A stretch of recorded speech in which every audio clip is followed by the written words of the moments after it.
Today we'll be looking at a comparison between the result of a person buying term insurance and investing the difference versus allocating those dollars to a permanent whole life insurance policy. What I'm starting first with is a 35-year-old male having a $500,000 whole life insurance policy. And you'll notice that for the first 4 years of the policy, they're investing $15,000 and $5,700 thereafter. The internal rate of return on this policy, minus taxes, minus fees, is 4.32%, which is a great rate of return. Where today can you get a guaranteed liquid rate of return of 4.32%? Now, because this person is buying term and investing the difference, we have to take a look at the cost of the term insurance. Same $500,000 term insurance policy. It's a 30-year term policy that would project out to age 65. But you'll notice here, at the start of age 65, this term insurance premium cost skyrockets, goes to $23,000 a year and then increases every year thereafter. So we're showing that this term is going to cancel at age 64, which by including the term insurance cost, you notice that the internal net rate of return now on the whole life permanent policy is 4.5%. Again, most typical financial planners are telling clients that once they hit this magical age of retirement, 65, that they're not going to need life insurance. They would have invested the difference, so they would have built up all these assets and have this large net worth when they're 65, which they're told they can now self-insure. Use the assets that they've created, get rid of their term insurance. They no longer need life insurance because they are now self-insured, which frankly is a myth, but that's for a different time. This $15,000 that is being invested in the market is going to earn a rate of return. If we look at the returns, had you invested these dollars in the market over the last 10 years, you would have earned a 2.6% rate of return following the Dow, or a 4% rate of return following the S&P. But let's be a little generous here and show a 7% rate of return. This 7% means year in and year out a 7% rate of return without ever a down year, which isn't possible. We've never seen it.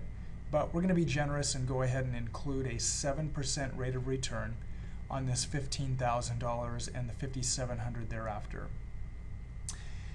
Keeping in mind that with this 7%, there's an increase. So taxes are going to have to be paid on this interest being earned. Let's say this person is in a 25% tax bracket. They have to pay their taxes. And in this column here, you see the annual taxes that are being paid. Because they're invested in the market, stocks, mutual funds, 401k, IRA, there's a management fee. Again, studies have shown that the management fee average for most of these type of qualified plans is about 4.5%. We'll be conservative and show a 2.5% management fee. So with the taxes in this column, the cost of term insurance in this column, and the management fees associated with the account, we have the end of year balance on this alternate account in this column here. Now, what's interesting about this alternate account is that had these same dollars here been invested into a permanent whole life insurance policy, that alternate account would have had to have had a rate of return of 8.71%. to match what the whole life is doing. So you can already see that the permanent life insurance is ahead, the difference between the 8.71% and the 7% in the market. It's ahead by 1.71%.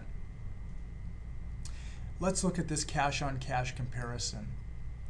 So we notice with the typical financial planning philosophy of buy term insurance and invest the difference, it is true that in the short term, for the first 12 years of investing, it would have made more sense to go with a 7% return in the market. Again, isn't possible, but using these numbers today, it would have been better putting that money in the market. However, from year 13 on,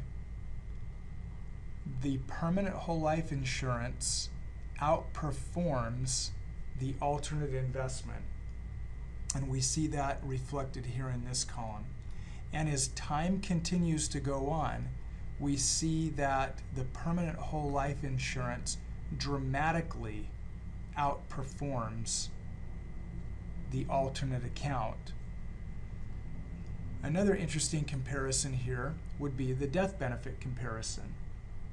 Remember, the individual buying term and investing the difference cancels their term insurance at age 65 because of the cost or because of what they've been told from the financial planner that they won't need term insurance because they can now self-insure due to the amount of wealth they've created.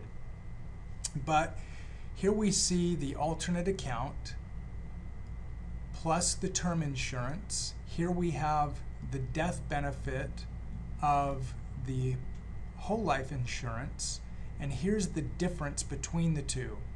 We're showing that even in the first year, the death benefit is better with the permanent whole life policy, and we continue to see that it outperforms the alternate account dramatically. Notice here at age 65, there's a decrease in the death benefit because the term insurance goes away, but the whole life policy continues to build cash value and death benefit. So as you look at this scenario, we've taken this individual out to the age of 85.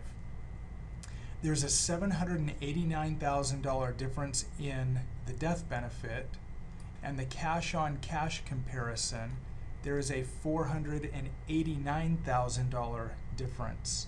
As you consider what we've gone over today, buying term insurance and investing the difference versus allocating those dollars to a permanent whole life insurance policy, you can clearly see not only is the cash on cash benefit better, but you also get a death benefit on top of that. There are many, many other benefits of having a permanent whole life insurance policy as well. Today, I've shared with you just a few. Visit us at wealthoptimize.com for more information. Thank you.